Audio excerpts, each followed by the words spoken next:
What's up, guys? Welcome to my channel. Today we got this 2007 Dodge Caliber. We're gonna do an engine oil change on this, so I'm gonna give you a complete detail. This is just not a regular ordinary oil change. We have an oil filter. I'm gonna give you a detail. My booklet calls for this using a Group 7 22222. That's the number on it. Comes in a box like that. And oil 5W20 synthetic. That's what we're gonna use on this guy. And it takes it's a 2.0 liter engine, and it takes 4.5 quarts of oil. So I'm gonna give you complete details. It's just not a regular ordinary oil change. So there's things that it could be a different caliber, it could be a different car. Procedure might be something similar. Okay. Anyways, let's get this job started, and we're gonna get this thing done properly. Okay. So we took off everything. If you need to know the engine number, there's a number on this. You can always look on the cap. So what I like to do is I like to open this cap. The reason is it's gonna give air to go inside, and also pop open this dipstick here. You don't have to take it out completely, but you can just leave it hanging there. That's fine. Now we're gonna go up with the vehicle, and we're gonna go down below.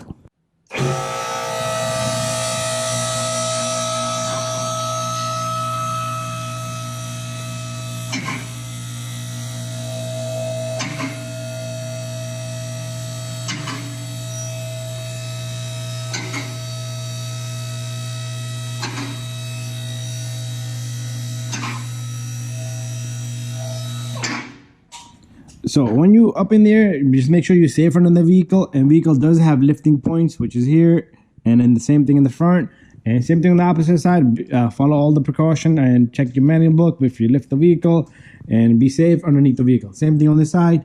There are lifting points. Going underneath this vehicle right from the front end. So this is that wheel over is a passenger front wheel. So right over here is the engine. So we got our oil filter right here, and the drain plug over here. Okay, so the drain plug look a little bit stripped. It's a 13 millimeter, so I'll get a proper tool and we'll remove that bolt. So I went and got me a deep 13. I couldn't find a short one, but make sure you're gonna turn this counterclockwise. So make sure it sits on proper.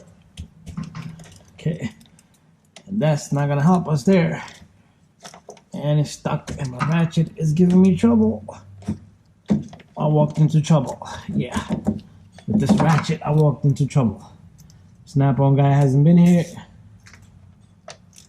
Okay, so I'm gonna put my hand on it if it's stripped like that, and turn it. Okay. Once it turns out, all we're gonna do is we're gonna turn it by hand. You want to give a good 20 minutes. Okay, do not let it just drain half. But look at the condition of that oil. And I'm gonna just let it drain here. Make sure your bucket down below catches it all. What we will do is we'll come back in about a good half an hour. We're gonna let this thing drain out completely.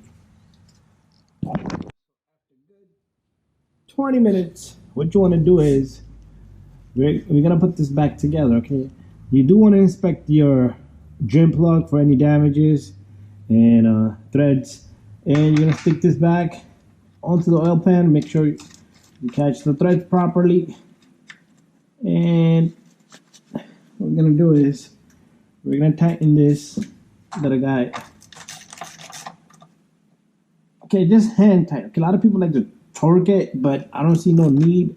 But if you want to torque it, they usually run like 19 to 23 foot-pounds. But make sure you wipe off the excessive oil so the customer doesn't have it in the driveway, or you don't have it in your driveway. So now we're gonna move over this way. There's a filter right here. This little guy right here, this white thing looking right here is the filter. So let's bring our camera over this way. And we're gonna bring our light this way. What we're gonna do is make sure you have your bucket down below to capture all the oil. This light's gonna be on the way a bit, but you still can see the whole thing here. What we're gonna do is I am gonna go get a wrench for that. So our next step is to use this wrench here. This claw wrench here. You can find it online. There's a number on this, FWA, A like apple, 62121, A like apple. And I got this from a Snap-on guy, but you can find something similar. So what this does is it pretty much turns and grabs. And you can use a regular oil filter wrench as well. You can even probably turn it by hand, but I like to use my tool better. And there's oil in here, so be careful. Just turn, oil's gonna start to come down. Give it a moment. Let it just drip down. And once you're ready, what you want to do is you want to turn this slowly, and you're gonna get oil in your hand. That's fine, it's okay, no problem. Just don't let the oil filter fall, because it's gonna splatter oil everywhere, and the filter comes right out. I'm gonna wipe my hands off. We're gonna give it a moment. Meanwhile, what we're gonna do is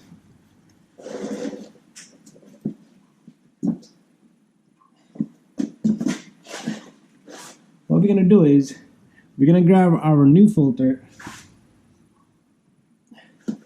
and we're gonna grab our oil here. What we're gonna do is we're gonna open this guy.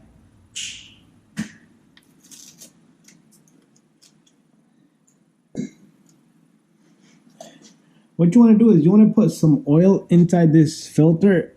The reason why is because since the filter is standing up straight, it's called a priming. You're priming the filter here.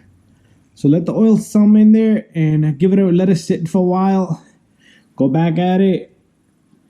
And you don't have to go crazy. A lot of people don't do it. A lot of people do it, but take your finger a little bit. You see the ring here? Make sure the O-ring has oil on it so it can go onto it properly. And a good practice is to take a rag, clean the housing here, okay?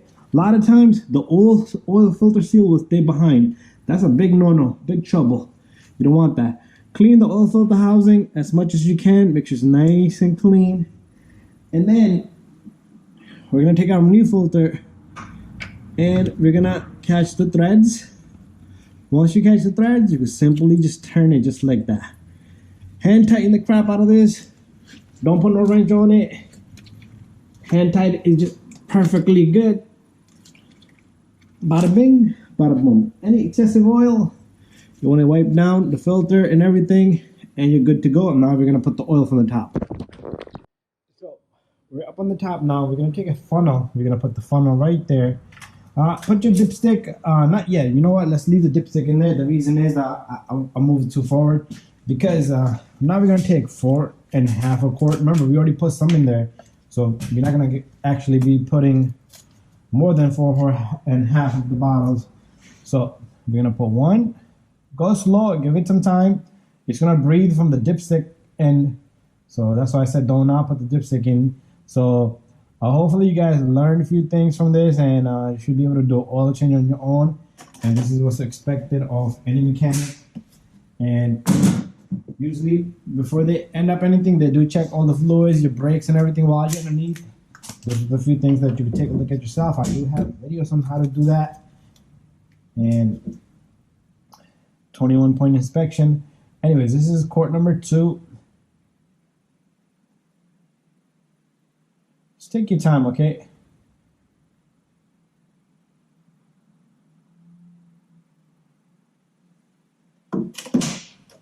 Alright, so 2 are in there.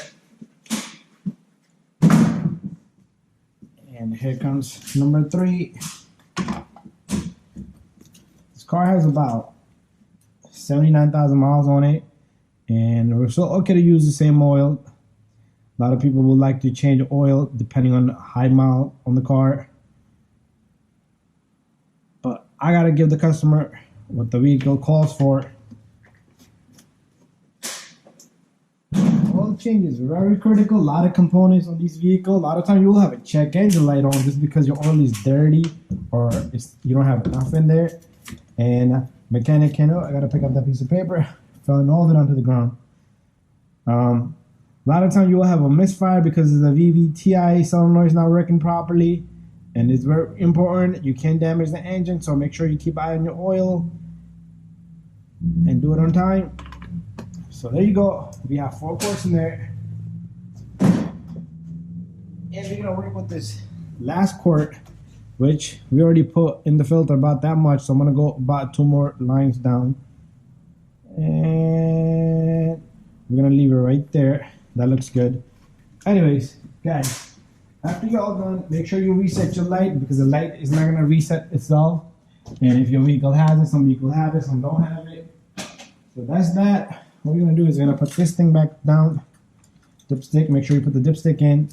Make sure you check your cover here, and if it's dirty, make sure you clean around it. Clean all around it, clean the housing here, and put this guy together. So remember, we went by the computer. The computer tells me how much oil, so you can double check your oil. You start the engine for 20-30 seconds, shut it off, check for leaks, make sure there's no leaks down below, and give it a good minute or 2 minutes. Put the dipstick in, let it submerge, pull it out, and it should be to the correct point. Anyways, thank you for watching. See you guys on the next one.